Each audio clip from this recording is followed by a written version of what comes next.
এত বড় চেয়ার তো এখানে দরকার ছিল না, আমি তো পড়ে যাচ্ছি পেছনে, আমি পড়ে যাচ্ছি। বাংলাদেশের টাকার যে অপচয়, আমি একটু আগে একটা বক্তব্য উপস্থাপন করে এলাম, সেটা হলো যে সরকারি সম্পদের অপচয় কিভাবে রোধ করা যায়, এটা অপচয়, এটা অপচয়। হ্যাঁ, আমিরুল মোমিনিন যেটা করেছিলেন সেটাও তো সম্ভব ছিল, এই টাকাটা বাঁচিয়ে তো জনগণের ঘাড়ে দেওয়া যেত। তো এটা তুমি একটু নোট নাও ডিটেইলস, আমি ক্লিয়ার করে দিই। দুইটা ফির ক্ষেত্রে ট্যারিফ যেটা নেন সেটা হয়তো মাসিক একটা, ওইটা হয়তো নিতে পারেন, কিন্তু আপনি এই জায়গাটাকে কমাতে পারেন। আমার মনে হয় অনেক টাকা এই জায়গায় অবশ্যই পৌরসভার এটা আমি আপনাকে বিমোদে আপনাকে রিকোয়েস্ট করবো যে আপনি এটা দেখবেন এবং একই সাথে ডিটেইল তুমি এই জায়গাটায় কাজ করে মানুষকে একটু শান্তি দাও। এটা ওই সময় তারা করেছে, তারা অনেক বেশি খরচ করেছে আমার বিশ্বাস।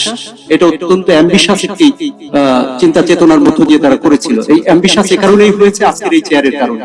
ঠিক আছে, এত বড় চেয়ার বাংলাদেশে দরকার নেই, আমাকে না দিলেও।